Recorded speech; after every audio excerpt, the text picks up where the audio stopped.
There we go, man. Here we are. There we are. So, Dave, you got it, man. Here we are. Believe in Arizona State. David Fulcher, David Coleman, my special guest. Guy used to hit a little bit. He used to run right by me a few times from Oklahoma State and the Buffalo Bills. Thurman Thomas, man, thank you very much for being on our show, my friend. Oh, appreciate it, man. Thank you for having me. And thank you for, really bringing back, memories for me because of Oklahoma State and Arizona State. I mean, I know that they're playing this week, and you got to go back almost, 20, 30 years for that game that we played out in Tempe. Yes. I mean, it's been that long. Yeah. It has. It wasn't easy for David to remind me and him that you guys came down there and won that game. Those words were awful hard to get out of his mouth. And Thurman, it's an honor to be on the podcast with you. I had two pretty favorite players back during your era. One is the co-host of this podcast, and you were the other. I thought you played the game right. I thought you played the game hard. You were a gentleman. You were a class act on and off the field, and it's nice to have you on the show. All right. Thank you. Thanks for having me on the show. And David, just to kind of maybe refresh everything, do you remember the final score of that game? It was a very no. You guys beat us up 40. I want to say 42-14. Does that sound correct? I think it might have been that, but for some reason I have 45-3 in my mind. I'm not sure. You might have to go check that after this, but it was, and like I said, I was a freshman. It was a beatdown. I will tell you this, you guys had 3 running backs. And I don't remember who those 3 running backs were, but I think all 3 of you guys were 100+ yards in that game. And I'm telling you, we came in because the year before we had just come off the Fiesta Bowl. Yep. We had a pretty good football team. We lost a lot of guys to the draft, but we were ranked like number 10 or 12 in the country. Yeah. And you guys beat us so bad that they took us out of the top 25. We weren't even in the top 50 after you guys beat us up. It was so bad, man. We lost our starting quarterback. Yeah. We had to put a freshman in the game for our quarterback, and we had nothing going on, and you guys just drug us, man. That was probably the worst whooping that I've ever had in sports in my life. Thurman, I'm going to step in right now and save my co-host, and I'm going to say this. I'm assuming with the schedule that I know that you've been on, taking time out to be on this podcast with us is pretty special. Did you have a chance to watch either team playing this week? Did you have a chance to watch either Arizona State or Oklahoma State play last week? I got a chance to watch Oklahoma State play a little bit last week against, I can't even remember who it was. I've been traveling so much and doing so many things over the past couple of days. They played the Central Michigan Chippewas. Central Michigan, yeah. And the only thing that I really got out of that game is that how could we give up, 44 points, I think? Great minds think alike. David's been saying the same thing. Exactly. But also know this, that Jim Knowles, who was the offensive coordinator 4 years ago at Oklahoma State, his defense gave up 32 points a game. Wow. And after 3 or 4 years, they gave up 18 points a game. So the defensive coordinator at Oklahoma State has a lot of work cut out for him right now. But I think really that these guys will get it together. I mean, it is the Big 12. I mean, they're going to be able to score a lot of points in that conference. But I do think that Oklahoma State will turn it around on the defensive side of the ball. But, I mean, this is a passing league. This is what offense is wanting to do. They want to score a lot of points. And so, hey, if Oklahoma State can score at least 35 to 40 points a game, I'm good with that. Absolutely. David Fulcher, I know that you watched the game. We've watched some of the same tape. We watched the same highlights. When you look at the effort that Arizona State gave out last week, and they were playing Northern Arizona, and they handled them pretty mightily, but their skill set players put on quite a show. I know that was a home game. It was against a lesser opponent than they're going to face in Stillwater. And Thurman, we know how tough an environment that is. David Fulcher, do you think it's going to transfer? Do you think they can keep that momentum going and take it into Stillwater? Well, here's the thing about going to Stillwater. I mean, that Oklahoma State is not a team that loses a lot of games at home. But when we saw what Arizona State did to NAU with the points that they put on the board and the points that Oklahoma State gave up, I think there's a great opportunity. I mean, once again, I think Thurman said it. If Oklahoma State scores 35 to 40 points a game, can you sustain and win a game without giving up 40 points a game? Right. I think that Arizona State has an opportunity to go down there and do what they do best. I mean, this is a new football team. The quarterback that was there a year ago is now at LSU. They bring in a kid from Florida, and he comes in, and he's not coming in as a freshman. He's coming in with some skills, coming from a conference that is a pretty good conference, playing Florida, Florida playing LSU, LSU playing Alabama, all those teams. So he's seen some high-class football. I think there's a great opportunity for them to go down there and do what they need to do against Oklahoma State. But once again, we're talking about playing Oklahoma State at home.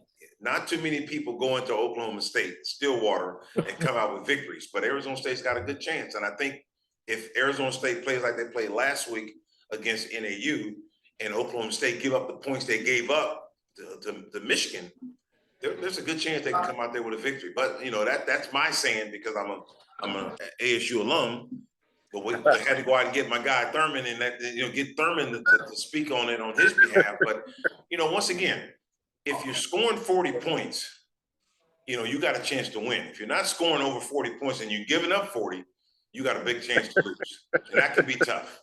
Thurman, let's give you a chance that not only is this game in Stillwater, it's at night. It's at night. I've spoken on that campus multiple times. The environment, when it's game week, I'm not sure students ever get to class. They're camping out. They're getting ready to go into that stadium. What's it like? What's it going to be like for Arizona State to come in there and play at night? You're ranked number 11 in the country. Right.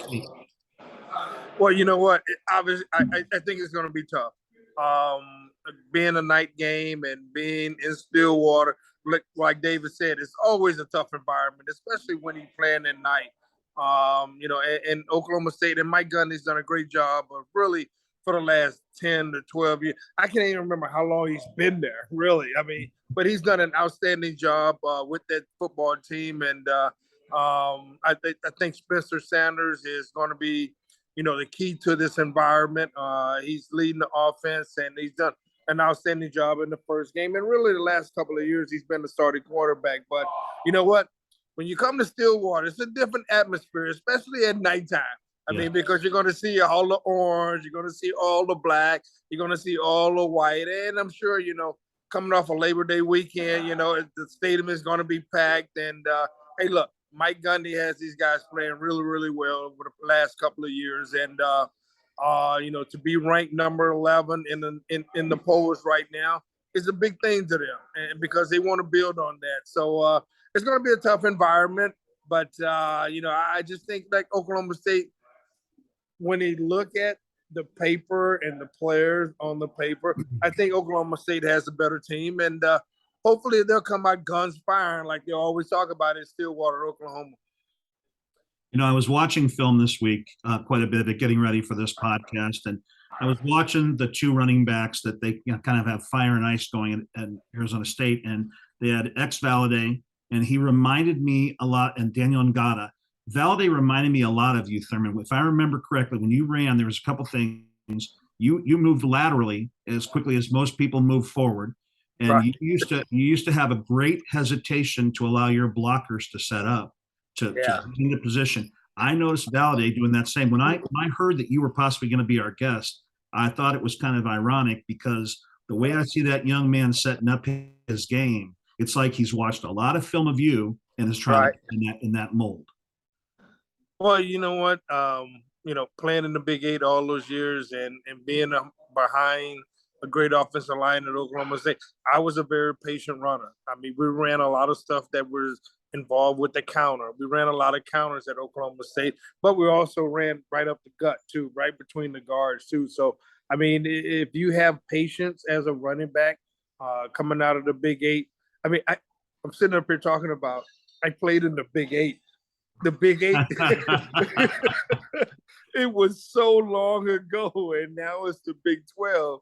Playing in the Big Eight, we ran between the guard, the center, and the guard, and we ran a lot of off tackle stuff with the guard and tackle pulling. So yeah, I mean, if you have patience as a running back, you know what, this is kind of my style that I had coming out of college at Oklahoma State, and I was a very patient runner. So if you see that, the guy at Oklahoma State or the guy at Arizona State who has a lot of patience, you know, that's my type of guy. Those are the type of guys that I want.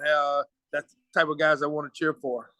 You know, for me, you know, playing against you and when we got to the NFL and playing against you against Buffalo, you know, you had that same patience.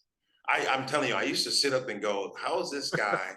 It was really hard to tackle you. It was really hard to get a good hit on you. Every now and then, you know, every now and then somebody got a shot on you. But they didn't get it because you were so patient. You let everything at the line of scrimmage develop, like me playing safety. Yeah. You know, when I left the Bengals and I went to the Raiders, I played linebacker. Well, linebacker, I couldn't sit there and wait because the lineman got on top of me too quick. But as a safety, I would sit back, see the things happen, and then step in the hole, and there's David and Thurman. But both of us are being patient at the line of scrimmage because Thurman didn't want to come through quick because he wanted those blockers to do what they needed to do. And David didn't want to come up too fast because I want to make sure that those things were taking place. So, you know, when you say patient, you know, when you look at running backs today, not a lot of them are patient. The last guy that I kind of saw outside of you being patient was Le'Veon Bell at Pittsburgh. Right. He would sit there and just wait and wait and wait, boom, and he'd go through. Not too many running backs are doing that today. It's smash mouth. They're trying to get through the line of scrimmage, and they are not as successful as you was back in the day. I'm telling you, when we played you in Tempe, dude, let me tell you something. I knew there was something great coming out of that backfield. Yeah. I mean, you know, I think I probably had 25 tackles in that game. I think you probably did. You guys was in the secondary all night. So, you know what? We believe that these two football teams are meeting up, you know, not because of just coincidence. You know, very seldom do you see Arizona State playing Oklahoma State unless it's in a bowl game somewhere. Right. But in a conference or a game during the season, that doesn't happen. So I really believe that, you know, Arizona State once again is a new football team from a year ago, meaning quarterback, running backs, linemen, linebackers. They're bringing in new guys in that transfer portal. You know, what do you think about that transfer portal anyway? I think the transfer portal has been successful for some schools, but not all of them. What's your thought about that? I think the same way. It's been successful for some schools and hasn't been successful for a lot of schools. But I think when you have players coming in from different from other schools and coming into a new program, you know what? It's almost like a new beginning for them. It's almost like being a freshman again, right? Yes. Coming into a new program, learning maybe a new system. Hey, for some guys, I think it works out for them, and some guys it really doesn't. Yeah. You know, so then you think, should the guy stay at the school that he was at, or should he went to another school? But like I said, it has its pluses and its minuses. But I think overall, I think whatever program you go to, I think that makes a hell of a difference. I think, I mean, if you're going from Arizona to, let's say, Alabama, well, you know what? You know what you're going into. Yes. You're not, you're not going from Arizona State into, let me see, or Fresno State or something like that. But you're going to Alabama, so that means you're going to be going into guys that are going to be playing against Georgia, LSU. Yes. And it's a totally different atmosphere when you're out there. So I think, you know, hey, it's been good for a lot of players. It's been good for a lot of programs. But it also, on the backside of that, it hasn't been so great for a lot of players going into a system that's like an Alabama, where you know that there's going to be guys there that, you know what, you're going to walk on that campus, they're probably going to be still better than you. Thurman, I have a question for you, and I have David, it's for you as well. I'm going to ask Thurman to go first, and I'm going to ask you both to take yourself back for a minute. And, you know, Thurman, when I think of your career, I think of you as an Oklahoma State Cowboy, and I think of you as a Buffalo Bill, period. I know you had a little extra play there in the NFL for another team, but you were a Buffalo Bill. And David, I know, you know, Arizona State and our beloved Bengals. But take yourselves back, put yourselves back in college. Imagine NIL back then.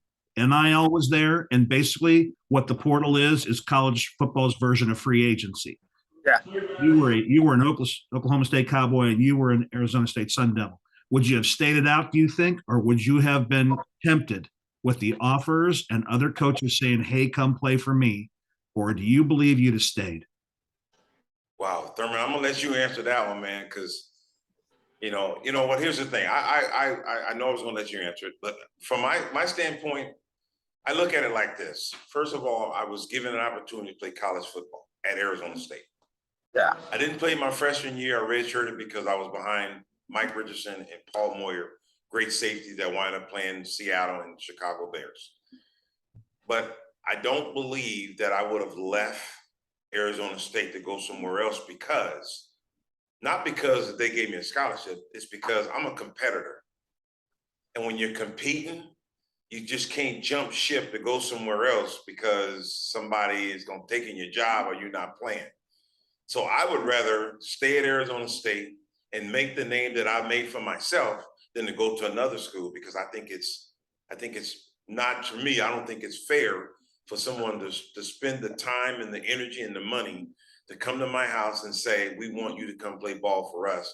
And then for me to leave because I'm either not a starter or somebody says, I'm gonna give you a whole lot of money. And because I played in the NFL, because I've been around that money, my mindset is totally different. At 18, I don't know what I would have been, but I think I would have stayed at Arizona State, man, because they gave me the opportunity to play college football. What about you, Thurman? Well, I think the same thing. I mean, coming out of the great state of Texas, you either go to University of Texas or you either go to Texas A&M. And really, neither one of those schools really kind of wanted me, and Oklahoma State wanted me at Oklahoma State. Yeah, I probably would have stayed at Oklahoma State. Now, even given the fact that Jimmy Johnson, who recruited me at Oklahoma State, I announced that I was going to Oklahoma State. 2 weeks later, he left and went to Miami. But I felt the love at Oklahoma State, so I probably never would have did the transfer protocol. I would have stayed at Oklahoma State, period. I love the town. I love the town. It was a small town. I came from Houston. I came from a small town in Houston, and I just kind of fell in love with the place. I mean, it didn't matter if Jimmy Johnson was going to be there or if he stayed there. I wanted to be in Stillwater because they wanted me to play football, and they said, you know what? You're going to come here. You're going to be number 6 running back in the line. You're going to play special teams, and that's the way it's going to be. And I was like, you know what? To me, I was being competitive. I wanted to be 6th in the line. I wanted to play special teams. And, come the 7th game of the season, I was a starting running back because I worked so hard, to be there and to do what I had to do as a football player to move up on that line. And so, yeah. There's no substitute for hard work and discipline. No, there's no substitute for that. And you know what? I coming out of Houston, that's what I was all about. Once I got to Stillwater, that's what I was all about. You know what? They had guys that were seniors, juniors, sophomores that were ahead of me. And I just kept working hard and being an 18-year-old kid, knowing like, you know what? One of these days, this job is going to be mine. It just happened to be my freshman year, game number 7. It's awesome. Look, brother, I only asked you about 10 minutes of your time, man. We've been on here long enough, man. I know you're busy. What are you doing now, though? What takes up all your time right now? What are you doing? Me and my wife own a construction company in Buffalo. Okay. We've been doing that since 2014. Okay. I got also own a energy company out of Buffalo. And I'm an ambassador for the Buffalo Bills. Okay. Something that I've been doing since 2007, being an ambassador for the Buffalo Bills, who I do think this year could win the Super Bowl. But I also have to say, I am kind of a little scared of Joe Burrows and the Cincinnati Bengals. I am a little scared of them. Everybody's been like, oh, well, you know what? If they lucked out last year, when you got Joe Burrows at quarterback and you got Jamar out there playing wide receiver, that's not luck, baby. That's just a damn good football team. So I'm just looking forward to the season to start off, man. I think the Buffalo Bills, everybody picks them to win the Super Bowl this year. That's kind of like, oh boy, I don't know if that's a good thing or a bad thing, but the AFC is tough, man. It The is AFC very crowded. is Very tough. crowded. Yeah, Very it's very crowded, very talented. So, like, hey, look, whoever wins the Super Bowl, I definitely think it's coming out of the AFC. Makes sense, man. Dave, you got anything else for Thurman, man, or are we good to go? Thurman, I spent a lot of time in Buffalo. I speak at many of the college there, including Damon University. I always get up there for a week or two. When I get back up, love to take you to lunch one day and meet you personally. And I believe that we will be bumping heads. The two Cincinnatians and the Buffalo are going to be bumping heads a little later in the season. We might have to bring you back on and talk a little bit Arizona's football and Arizona State football and a little bit about the Buffalo-Cincinnati situation. So, they do play each other this year. They do, yeah, they do. Yes, they do. Hey, man, I appreciate you coming out, man, and being on the podcast, man. And we're just having fun, man. And let's reconnect. We got each other's number, man. And if I'm in Buffalo, or you're in Cincinnati, somewhere around there, man, let's have some lunch or some dinner, and we'll go from there. Well, I appreciate David and David. I appreciate you guys having me on tonight. I really appreciate it. It's great to talk to you again, man. It's good to see you. It's really good to see you, man. Hope everything's going great for you and your family and everybody, and I appreciate that. All right, man. Take care, brother. God bless you, man. I'll talk to you soon, brother. Thank you. All right. See you, man. God bless you. Yes. God bless you. Thank you for being on. All right. So yeah, Dave, you can go ahead and hang up there, Thurman. We're good to go, man. Okay, man. You good? See you, brother. We good. Thank you, man. Thurman. Thanks. All right. Appreciate it, man. Love you guys. Take care. Ditto.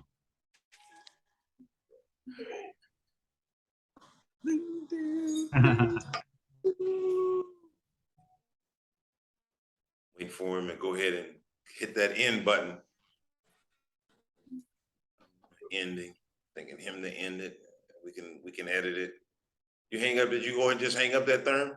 There you go. All right, Dave. We're good. We're still good. We can obviously edit that out. Yeah. So, Dave, boy, that was a good conversation with Thurman, man. I hadn't seen him and heard from him in many years, man. And I think Arizona State, if Arizona State's offense can go out there and do what they did last week and just perform, and the defense play football too as well. If them guys go out there and just perform, I think they got a pretty good chance of beating Oklahoma State. I agree. It was nice to have him on the podcast. It's nice to see a walking ambassador for football, period, and a walking ambassador for what it means to be a gentleman. Oh, yeah. And a friend for him. The busy day he had today to come back on this podcast was very special. And David, let me ask you this question. We've talked about this a little bit. Arizona State looked awfully good last week. They did. Offense looked high-powered.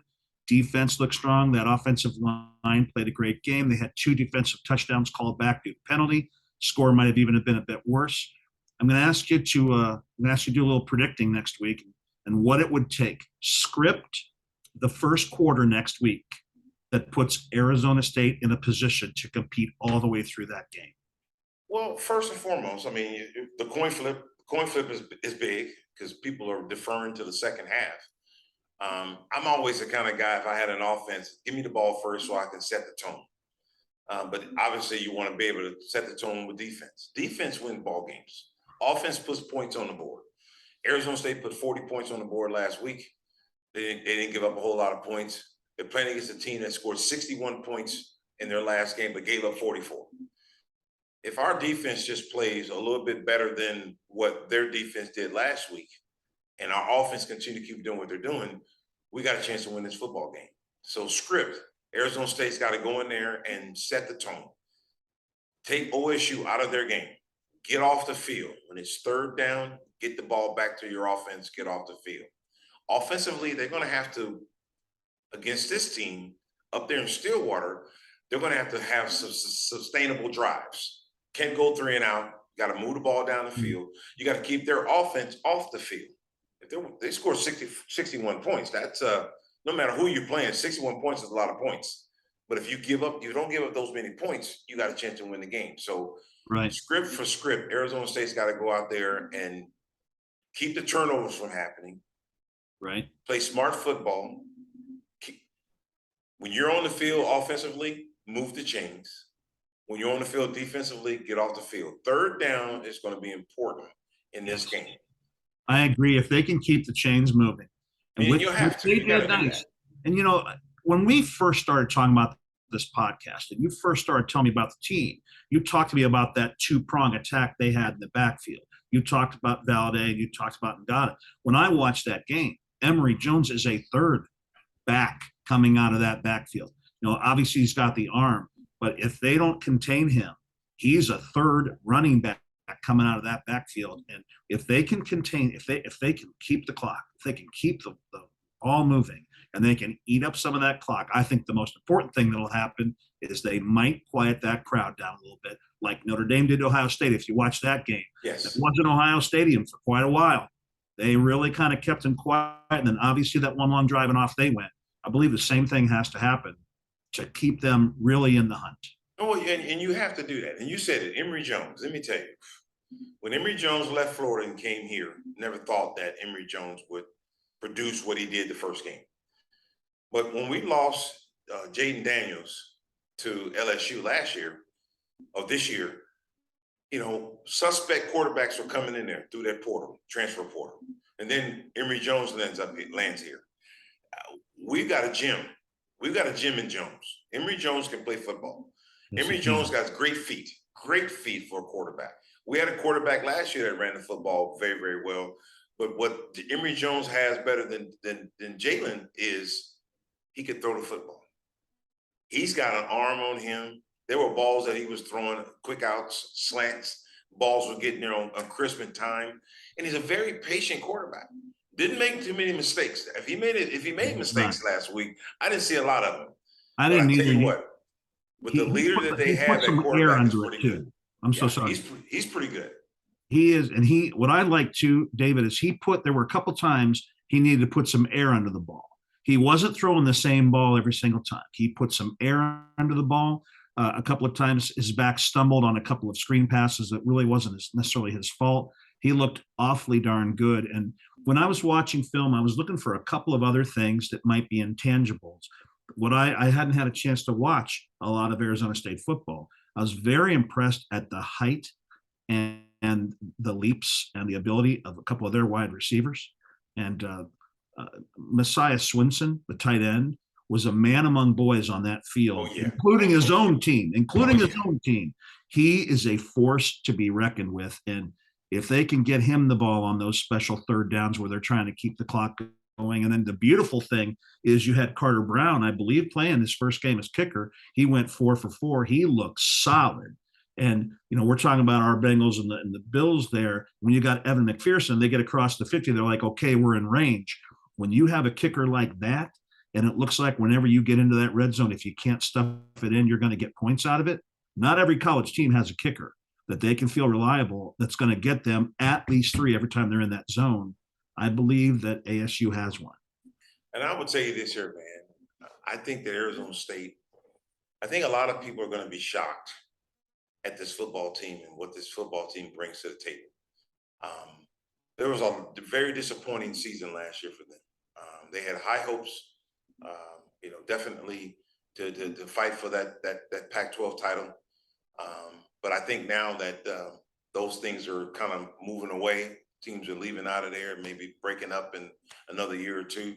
I think, the Pac-12 conference kind of seeded Arizona State to be at the bottom of the barrel. I don't think so. I think that Arizona State will give this conference a run for its money. And I think with the players they got on that team, they got a good chance of doing that this year. I don't want to be overly dramatic or catastrophize this because it's too early in the season. I know that. But for a second game of the season, this is an important ball game. And I want to use the word catapult, whichever team comes out of this. And let's say either team comes out of it with a real win here, not just a sneak by, not just a field goal with a couple seconds left. If one of them controls this game and comes out of it with a huge W, they are going to start to get some strong looks, because if Oklahoma State wins, they're beating a good ASU team. We saw how good they are last week. Even if they go in there and lose the game, I have a feeling they're going to give them everything they have, and that's going to be a good win for them. If Arizona State goes in and beats them in Stillwater, we're having a whole nother conversation for our next podcast. And I believe there's a number between 1 and 25 next to their name the next time we talk. Oh, no doubt. I think if they go in there and beat the 11th ranked team in the country, and this is a powerhouse team playing at home, I think sometimes that environment will kind of get to kids and get to people.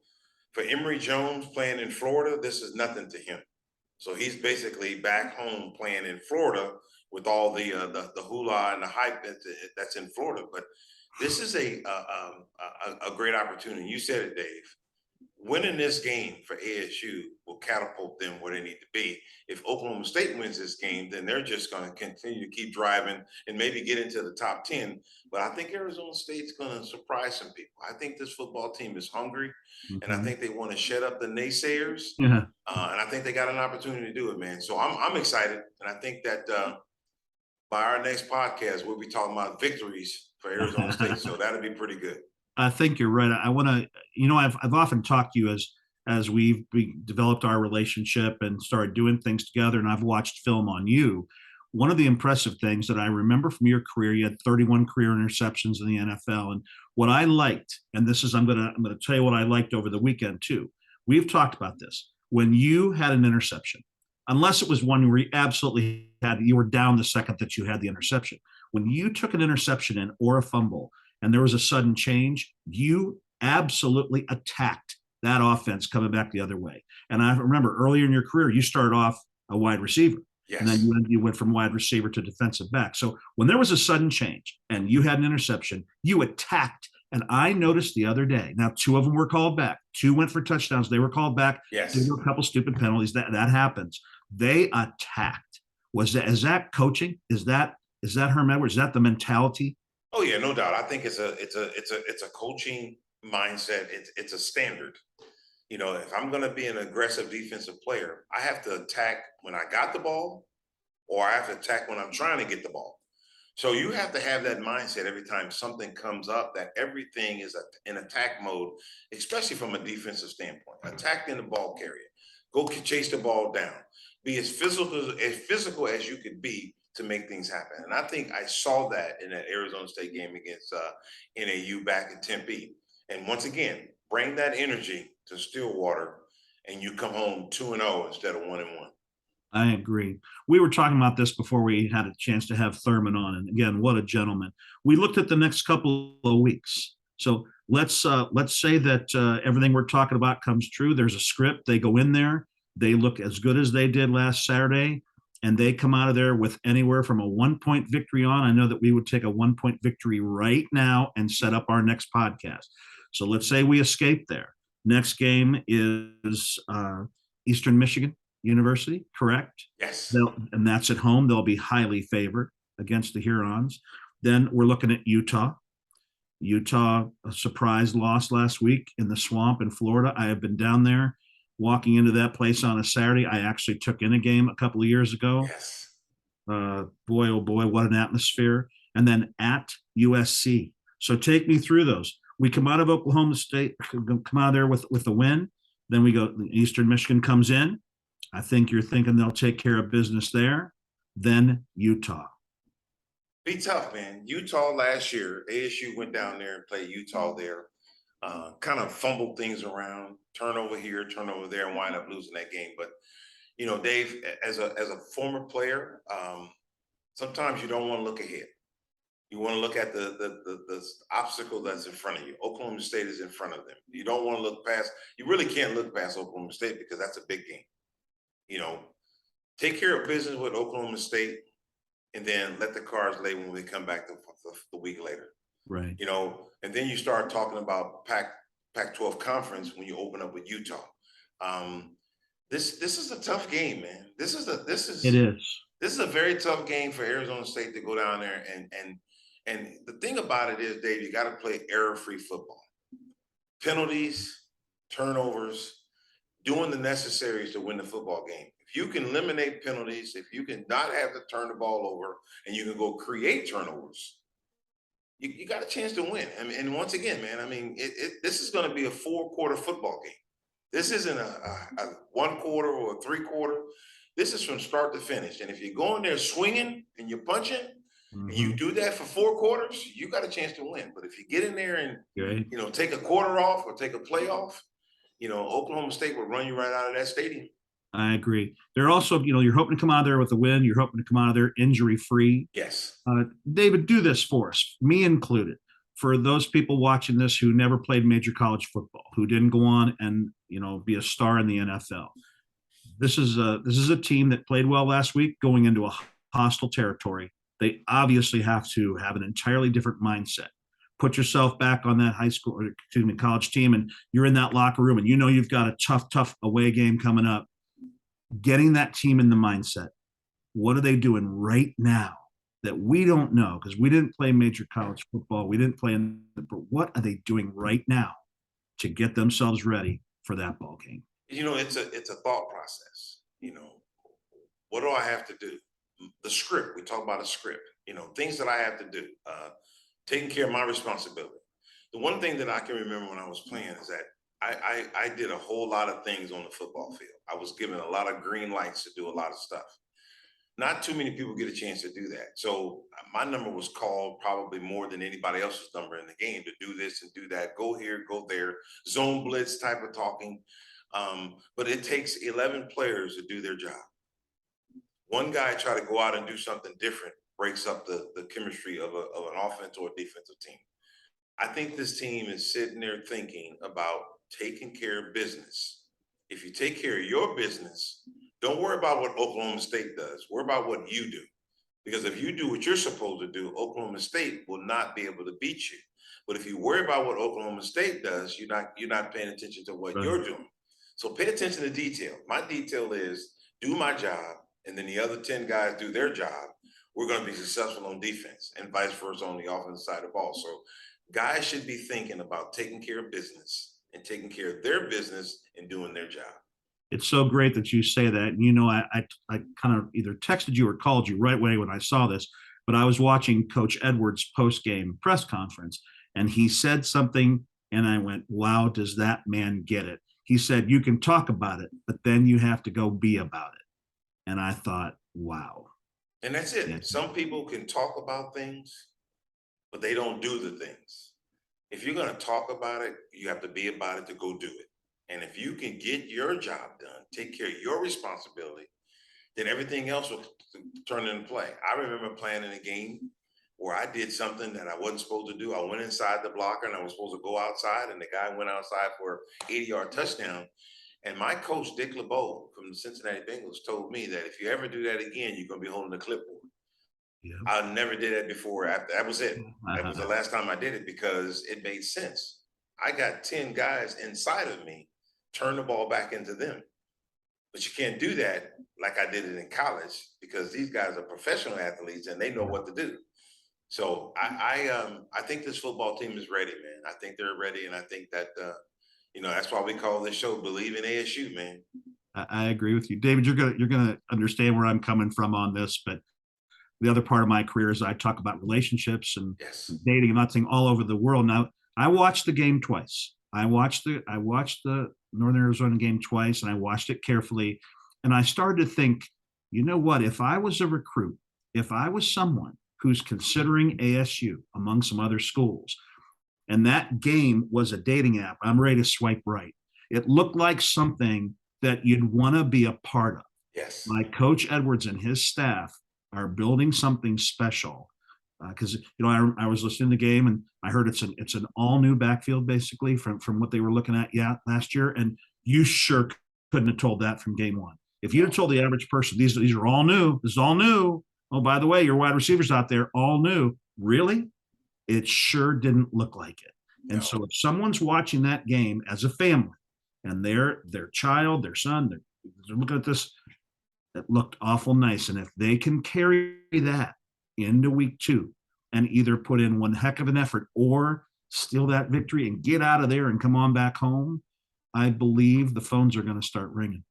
I think so too, man. So look, Dave, I tell you what, man, we have gotten our podcast up and running. I think it was great, man. I think this is something that's going to be pretty good throughout the rest of the year. And for those that are listening to us and see what we do, this is ASU, and we're going to make this thing happen. I appreciate you, my friend. That is very mutual. It was great to be on with you and Thurman, two of my favorite players as I've watched pro football. It was there's a lot of similarity between the two of you on different sides of the ball, and a couple times you met, and I'm sure that was enjoyable. But yes, sir. It's a great first podcast. Good to see you, brother, and we'll see you the next week, man, when we'll do it again. Thank you so much. much. All right, my friend. See you, man. Absolutely. Yes, sir.